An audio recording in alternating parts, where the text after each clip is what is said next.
भारत माता की। भारत माता की। मेरी एक प्रार्थना है, आप सुनोगे मेरी? देखिए, आप लोगों का प्यार इतना है, आशीर्वाद इतने हैं कि इतना बड़ा ये मैदान भी छोटा पड़ गया। अब ये मैदान छोटा पड़ गया, जहां है वहीं खड़े रहिए, मत कीजिए। तो मेरी बात मानेंगे आप लोग? पक्का मानेंगे? भारत माता की। भारत माता की। नमस्कार। सकल कुछ बिहार वासीदेर अमार सादर प्रणाम। के आज से ठीक 2 वर्ष पूर्व भी आज मैं कुछ बिहार में ही था और इसी मैदान में था, और उस समय यहां बीच में एक बड़ा मंच लगा दिया था टीएमसी वालों ने, ताकि मोदी की सभा छोटी हो। लोगों को आने नहीं दिया था, और इसी मंच कि ये जो मंच बना है के पतन का स्मारक है। कहां तक नहीं कहा था, याद है आप लोगों को? आप लोगों को याद है? आज मंच कहीं नजर आ रहा है? टीएमसी कहीं नजर आ रही है? ये आपकी ताकत, ये आपका प्यार और ये आपके आशीर्वाद के कारण हुआ है। भाइयों बहनों, बाणेश्वर शिव मंदिर, कामतेश्वरी मंदिर, मदन मोहन मंदिर, आस्था के ऐसे अनेक स्थानों की इस धरती पर आकर हर किसी के मन को बहुत शांति मिलती है, शांता मिलता है। महाराजा वीर चिल्ला रॉय के शौर्य, ठाकुर मदन मोहन जी और ठाकुर पंचानन वर्मा जैसे महान सपूतों के योगदान से ये भूमि समृद्ध हुई है। आज तो से अवसर पर कूच बिहार आया हूं। बीजेपी अपना स्थापना दिवस मना रही है। बंगाल की इस धरती ने विचार दिए हैं, बीजेपी को संस्कार दी है, बीजेपी को प्रेरणा दी है, बीजेपी को निरंतर। डॉक्टर श्यामा प्रसाद मुखर्जी, इन्होंने हमारे लिए राजनीतिक रास्ता तय किया, जिन्होंने हम जैसे करोड़ों कार्यकर्ताओं को वर्षों को लेकर राजनीति में जीने का, जनता के लिए जूझने का, शरीर का कण कण, समय का पल पल जनता की सेवा में लगाए रखने की दी। ऐसे डॉक्टर श्यामा प्रसाद मुखर्जी ने महत्वपूर्ण बात कही थी। बंगाल के सपूत डॉक्टर श्यामा बहुत महत्वपूर्ण बात कही थी। उन्होंने कहा था, भारत का यश, भारत की आध्यात्मिक महानता, भारत का सत्य और आत्म के विचार, भारत में पनपी मानवता की सेवा की भावना और भारत के जन जन का सर्वोच्च शक्ति की विराटता में विश्वास से आगे बढ़ने का चार बातें जो देश को आगे ले जाएगी। आज इसी प्रेरणा से देश की कोटि कोटि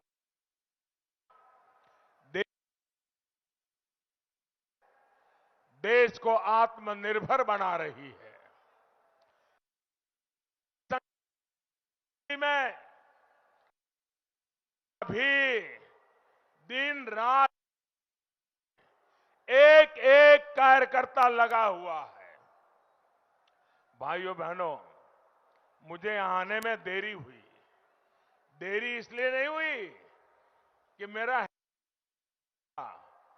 हेलीकॉप्टर से यहां आने तक रास्ते के दोनों तरफ ह्यूमन चेन, ह्यूमन वॉल था, ह्यूमन वॉल।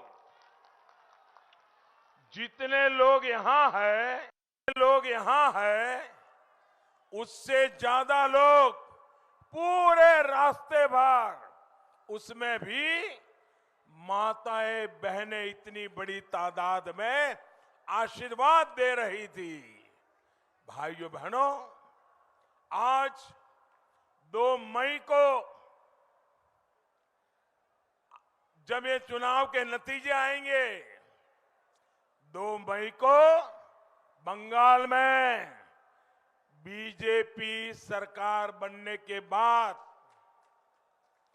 यहां भी विकास का, प्रगति का अभियान और तेज किया जाएगा।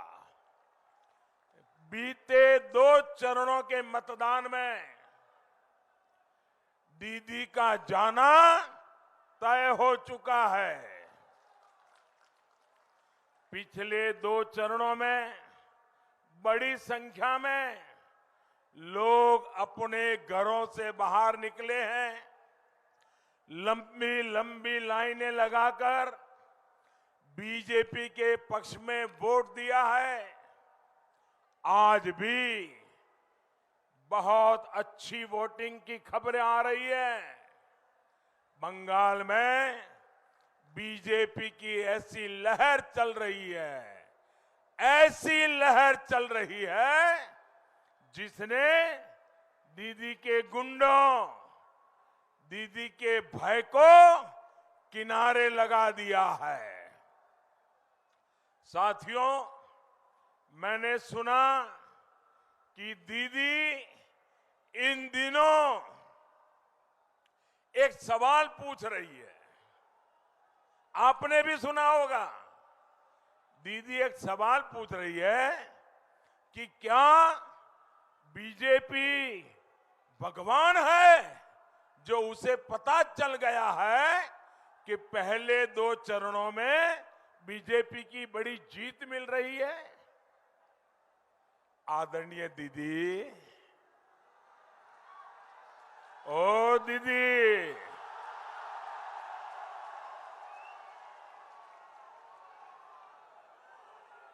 अरे दीदी,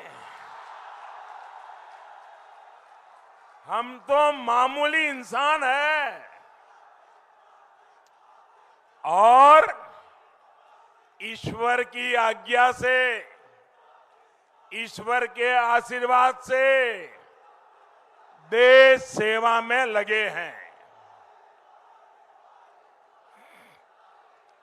दोस्तों, आपका प्यार मेरे सर आंखों पर।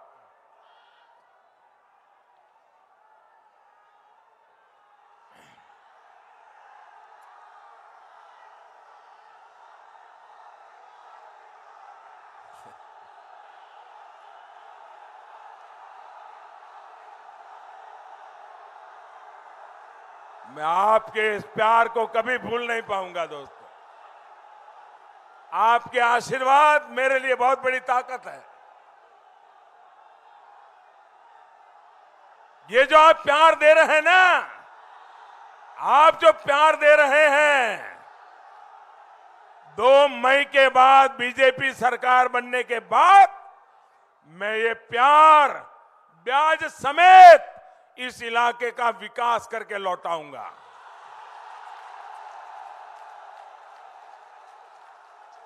ये आपका प्यार कभी बेकार नहीं जाने दूंगा।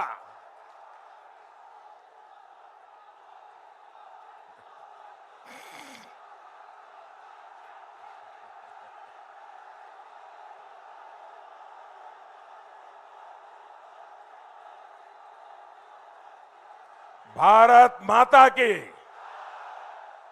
देखिए, दीदी पूछ रही है हम भगवान हैं क्या, हमें विजय का कैसे पता चल गया।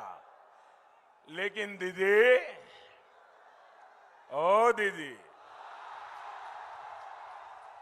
चुनाव में कौन हार रहा है, कौन जीत रहा है, ये पता करने के लिए भगवान को कष्ट देने की जरूरत नहीं है। ये जो जनता जनार्दन है ना, वो ही भगवान का रूप होती है। अरे जनता जनार्दन का चेहरा देख करके पता चलता है कि हवा का रुख क्या है। यही तो ईश्वर का अवतार है। और दूसरा दीदी, आदरणीय दीदी, दूसरी बात जो है कि चुनाव नतीजों का पता कैसे चलता है, अनुमान कैसे लगता है। एक तो आपका गुस्सा, आपकी नाराजगी, आपका व्यवहार, आपकी वाणी, इन सब को देखकर एक बच्चा भी बता सकता है कि दीदी टीएमसी आप चुनाव हार चुकी है, दीदी आप मैदान छोड़ चुकी है। रोज आप सुनिए, रोज आपको कहना पड़ रहा है कि आप नंदीग्राम जीत रही है, नंदीग्राम जीत रही है। आदरणीय दीदी, ओ दीदी, दीदी जिस दिन आपने चुनाव के दिन पोलिंग चल रहा था, नंदीग्राम में पोलिंग बूथ में जो खेला किया, जो बातें कही, उसी दिन पूरे देश ने मान लिया था कि आप हार गई है। इसके लिए भगवान को पूछने की जरूरत नहीं है दीदी। जब आपकी पार्टी ये घोषणा कर देती है कि दीदी अब बनारस से लोकसभा चुनाव लड़ेगी, तो कोई भी समझदार व्यक्ति बड़ी आसानी से समझ सकता है कि टीएमसी का सुपड़ा साफ होने जा रहा है। बंगाल में अब टीएमसी नहीं बच सकती है। दीदी को राजनीति करनी होगी तो बंगाल के बाहर जाना पड़ेगा। ये आपकी पार्टी बोल रही है। क्या ये सुनने के बाद भगवान को तकलीफ देने की जरूरत है क्या? भगवान को पूछने की जरूरत है क्या? आपको भी समझ आता है कि नहीं आता है? आपको भी पता चलता है कि नहीं चलता है दीदी हार रही है? आप बताइए, आपको लगता है कि नहीं लगता है? आदरणीय दीदी, ओ दीदी, अभी हाल में ही आपने कहा, देखिए एक महत्वपूर्ण बात है, अभी हाल ही में आपने कहा कि सभी मुसलमान एक हो जाओ, वोट बंटने मत दो। दीदी, आप ये कह रही है, इसका मतलब है कि आपको यकीन हो गया है कि मुस्लिम वोट बैंक की आपकी जो ताकत आप मानती थी, वो मुस्लिम वोट बैंक भी आपके हाथ से निकल गया है। मुस्लिम भी आपसे दूर हो गए हैं। आपको पब्लिकली ऐसा कहना पड़ रहा है, इसी से पता चलता है कि आप इलेक्शन हार गई है। आदरणीय दीदी, ओ दीदी, आप वैसे तो चुनाव आयोग को गालियां देती रहती हैं, सुबह शाम एक ही बात करती रहती है, लेकिन जो बात आप बोल रही है, अगर हमने कहा होता कि सारे हिंदू एकजुट हो जाओ, बीजेपी को वोट दो, तो दीदी ये इलेक्शन कमीशन हमें 8-10 नोटिस भेज देता। प्रधानमंत्री को भी नोटिस आती, अध्यक्ष को भी आती, उम्मीदवार को भी आती। अरे इतना ही नहीं, सारे अखबार देश के पहले पेज पर भरे पड़े होते और दुनिया भर के एडिटोरियल लिख करके हमारे बाल नोच लिए होते। दीदी, मुझे पता नहीं है कि आपको चुनाव आयोग ने नोटिस भेजा है या नहीं, लेकिन आपकी ये बात साफ बताती है कि आप जिनके भरोसे चुनाव के मैदान में थी, वे भी अब आपसे चले गए हैं और आप पब्लिकली उनको कह रही हो, मुसलमानों एक हो जाओ, मुसलमानों एक हो जाओ, मुसलमानों एक हो जाओ, मुझे बचाओ, मुझे बचाओ, मुझे बचाओ। ये दीदी बोल रही है। दीदी, इसका मतलब ये होता है कि आप चुनाव हार रही हो। दीदी, जिस चुनाव आयोग ने 2 बार चुनाव करा करके आपको मुख्यमंत्री बनाया, आज आपको उस चुनाव आयोग से ही दिक्कत होने लग गई। ये दिखाता है कि आप चुनाव हार चुकी है। जिस ईवीएम ने वाम के शासन को उखाड़ फेंकने में आपकी मदद की, बंगाल के नागरिकों की इच्छा का आदर ईवीएम मशीन खुद करता है। एक एक नागरिक की इच्छा ईवीएम में कैद होती है। आज आपको उस ईवीएम से भी समस्या होने लग गई। जब आप ईवीएम को गाली देती हो, आप इलेक्शन कमीशन को गाली देती हो, तो मामला पक्का है कि आपका खेला शेष है। ये दिखाता है कि आप चुनाव हार चुकी है। जिस केंद्रीय वाहिनी की मांग आप खुद करती थी, मांग करती थी कि केंद्रीय सुरक्षा बलों के हाथ में ही चुनाव होना चाहिए, दीदी आप आज उन पर गुस्सा कर रही हैं, उनको बदनाम करने के लिए भाषा बोल रही है, षड्यंत्र कर रही हो।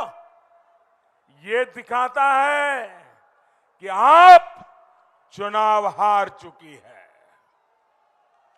दीदी, आप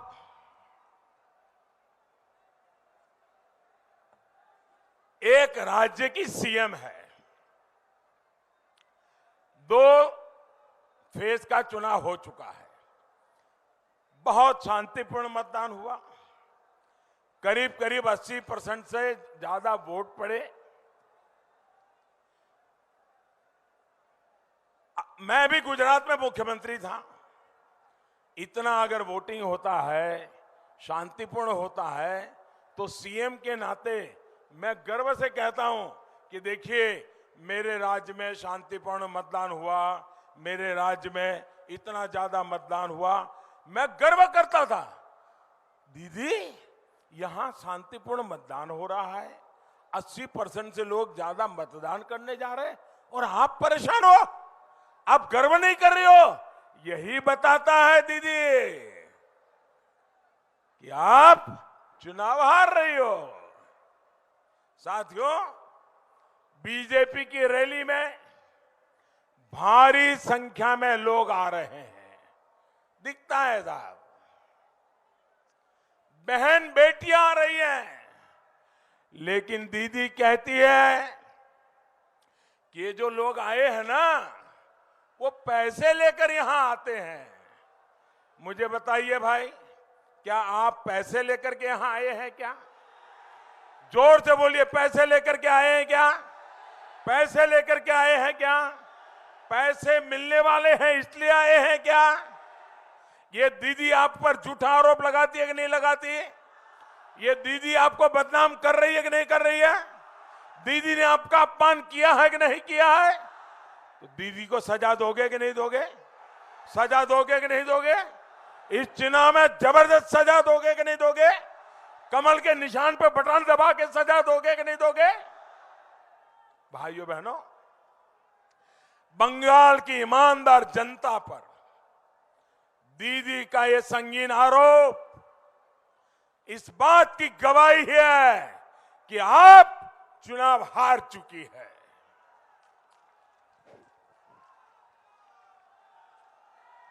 दीदी को तिलक लगाने वालों से दिक्कत है, भगवा वस्त्र धारण करने वालों से समस्या है।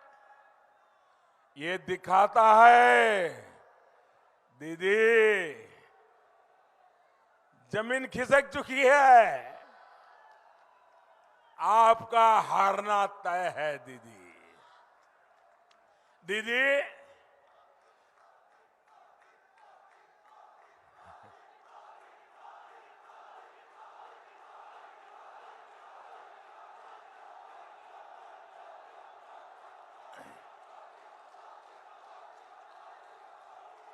दीदी लोग कहते हैं कि आप फुटबॉल बहुत खेलती है।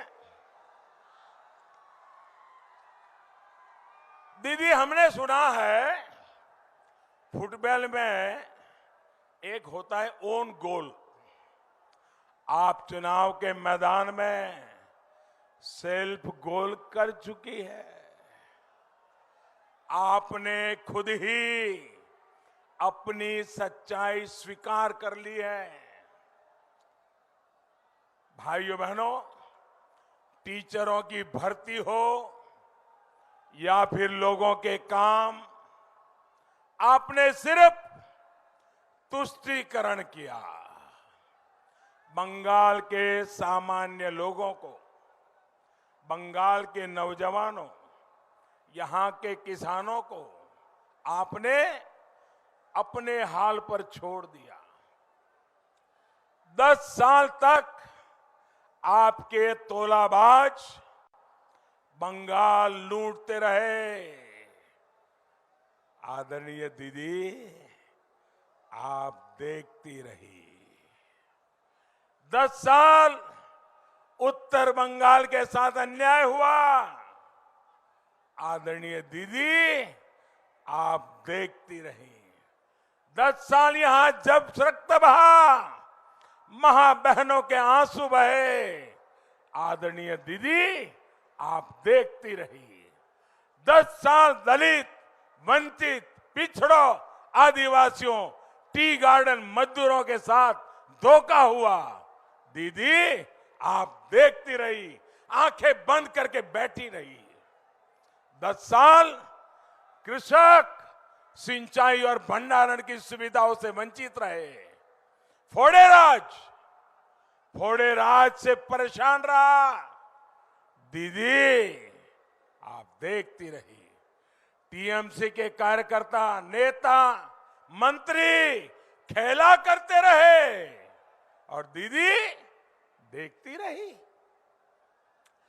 10 साल तस्करी और घुसपैठ होती रही, दीदी देखती रही। देखिए, कोई मेरे साथ जो डॉक्टर हैं, जरा देखिए, वो माता जी को जरा पानी वगैरह दीजिए, उनकी चिंता कीजिए।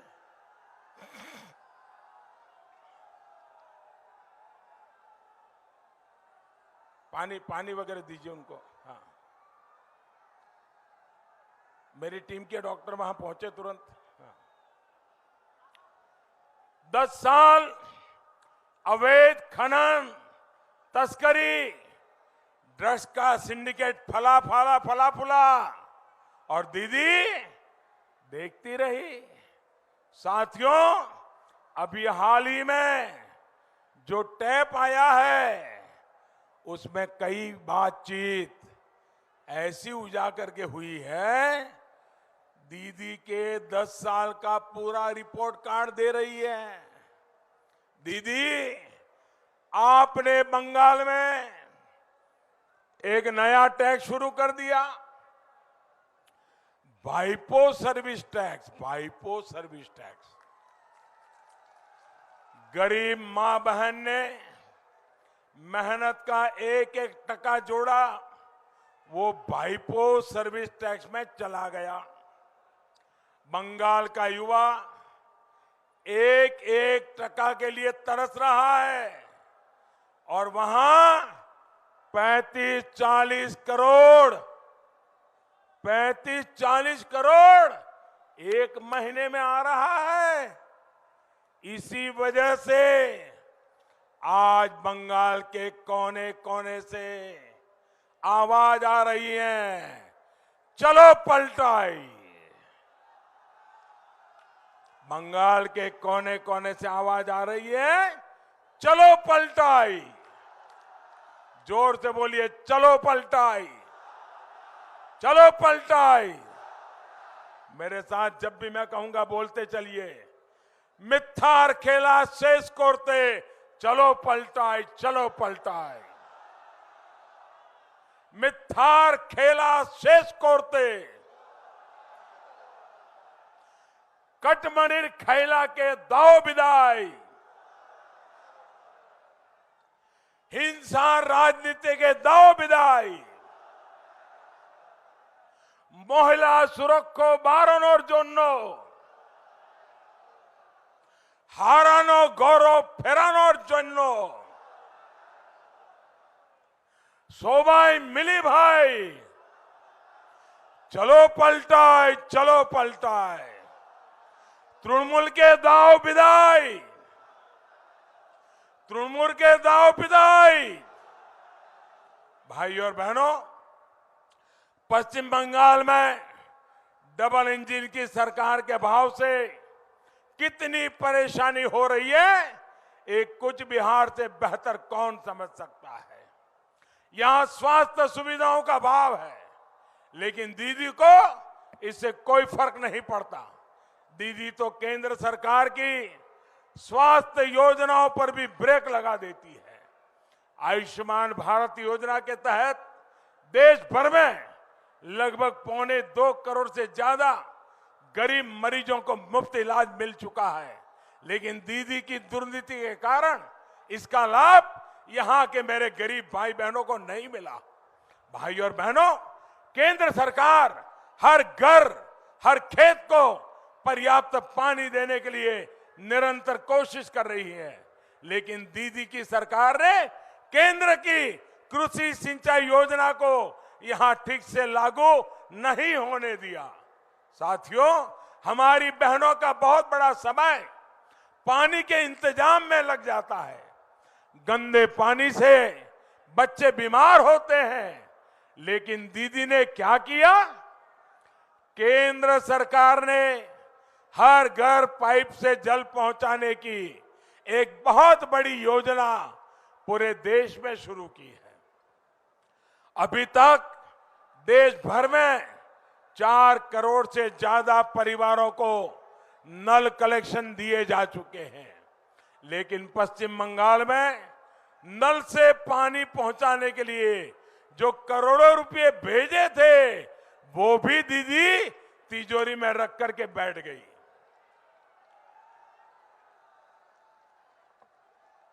साथियों, मैं आपको आश्वस्त करता हूं कि बंगाल में बीजेपी सरकार बनते ही पानी की समस्या को दूर करने के लिए, हर घर पाइप से जल पहुंचाने के लिए डबल ताकत से काम किया जाएगा।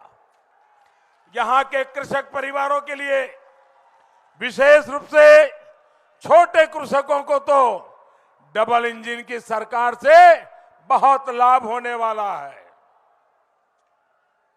देश भर में भंडारण से जुड़ा, कोल्ड स्टोरेज से जुड़ा आधुनिक इंफ्रास्ट्रक्चर खड़ा करने के लिए 1 लाख करोड़ रुपए का विशेष फंड केंद्र सरकार ने बनाया है। नए कृषि कानूनों से भी भंडारण, कोल्ड स्टोरेज और कृषि आधारित शिल्प के लिए बहुत प्रोत्साहन मिलने वाला है। आलू सहित हर प्रकार के फल सब्जी से जुड़े कृषकों को जब कोल्ड स्टोरेज मिलेगा, प्रोसेसिंग उद्योग निकट ही मिलेंगे, तो इससे बहुत बड़ा लाभ मेरे कृषक भाइयों को होगा।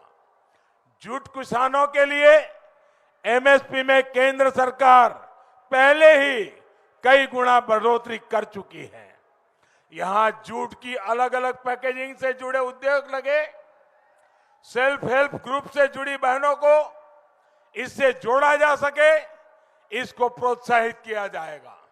इसके अलावा पश्चिम बंगाल के सभी कृषक परिवारों को पहली कैबिनेट बैठक में ही, और मैं आपसे कहूंगा हर किसान के घर पे मेरी ये बात पहुंचानी है। पहुंचाओगे?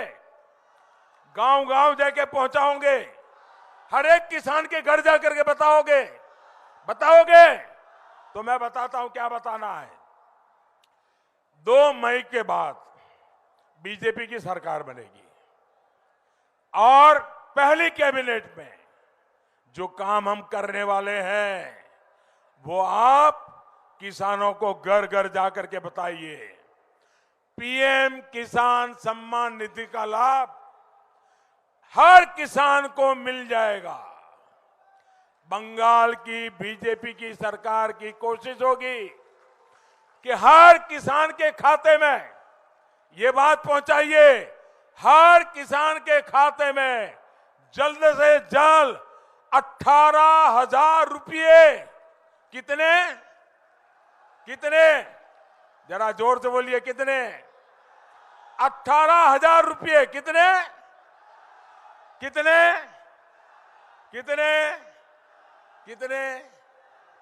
18,000 रुपये सीधे किसान के बैंक खाते में जमा हो जाएंगे। ये किसानों को जाकर के बताइए दोस्तों। चाय बागान में काम करने वाले श्रमिकों के लिए इस बजट में 1,000 करोड़ रुपए की विशेष योजना का भी ऐलान किया गया है। इसका लाभ इस क्षेत्र के भाई और बहनों को मिलेगा।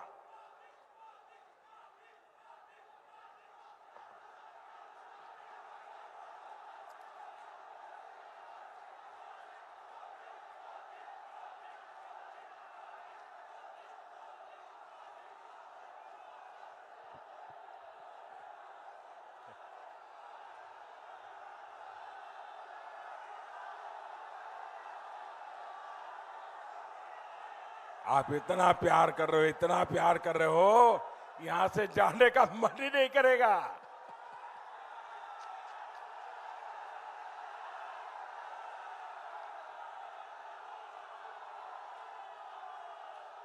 साथियों, मुझे कुछ लोगों ने बताया कि दीदी आजकल लोगों को धमकी दे रही है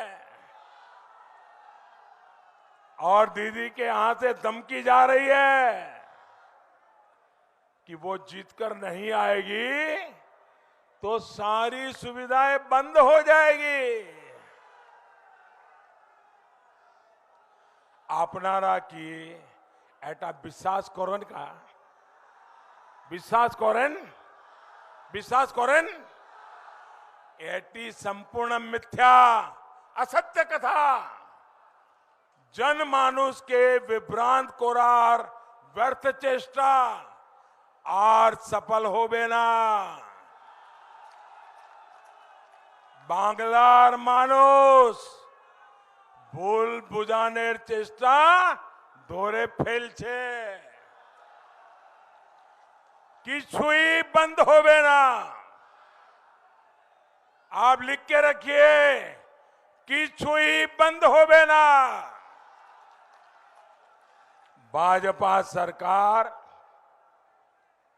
सवार जन्य सामाजिक सुरक्षा, मासिक भाता, शिक्षा, स्वास्थ्य, खाद्य, मां बौने देर आर्थिक सुविधा, कृषक देर सुविधा দিতে থাকবে। টাকার পরিমাণ এখন থেকে অনেকটাই বাড়বে। হ্যাঁ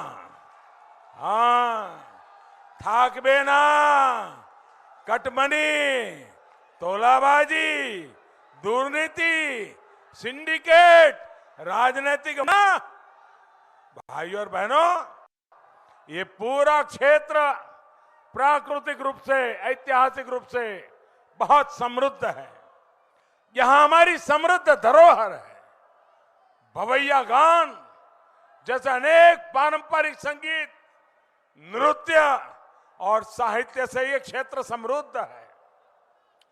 कुछ बिहार पैलेस सहित यहां अनेक मंदिरों की आस्था है, आकर्षण है।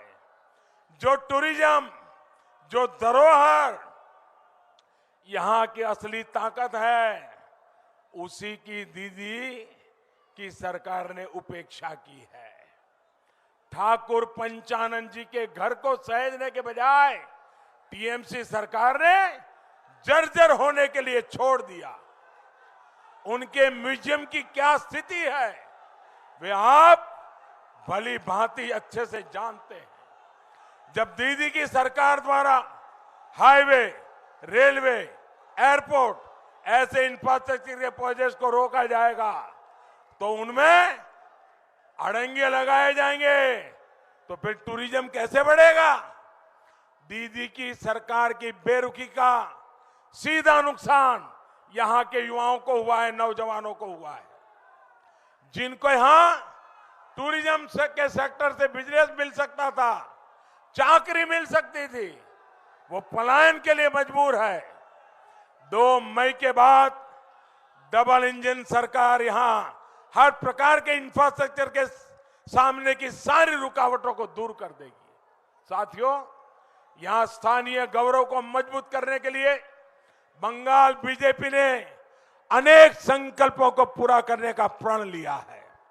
आप लोगों की बरसों पुरानी मांगों पर बंगाल की बीजेपी सरकार तेजी से काम करेगी।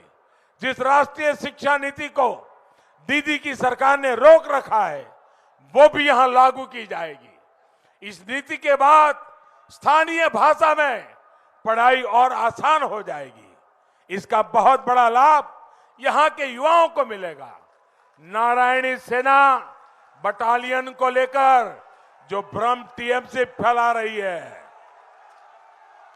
वो भी 2 मई के बाद दूर हो जाएगा। अब सब कुछ ही दिनों की बात है, बस कुछ ही दिनों की बात है।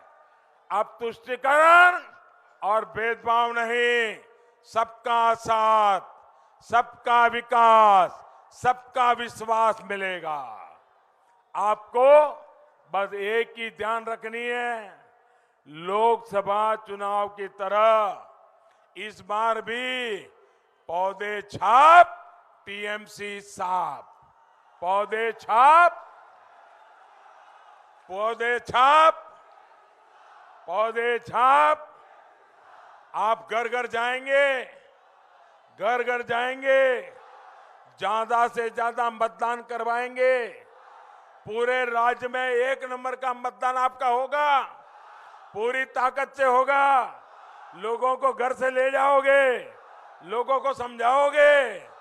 दीदी के गुंडे आ जाए तो भी जाओगे, पक्का जाओगे। बहुत बहुत धन्यवाद। मेरे साथ पूरी ताकत से बोलिए, भारत माता की, भारत माता की, भारत माता की। बहुत बहुत धन्यवाद दोस्तों। न पाबंदी हो न कोई हद हो तो बस खुद बनाई सरहद हो। ये मुहिम है परतों में छिपे हर सच की तलाश की, सियासत पर रखी पैनी नजर और आंख की, खबरों की दुनिया में एक जिम्मेदार आवाज की, जुर्म और जुल्म के खिलाफ हर बेबस के लिए इंसाफ की। जब कोई हद नहीं इंसानियत के लिए जज्बात की, जब कोई हद नहीं खुशियों और ख्वाब की, तब कोई हद क्यों हो नए नजरिए और बदलाव की।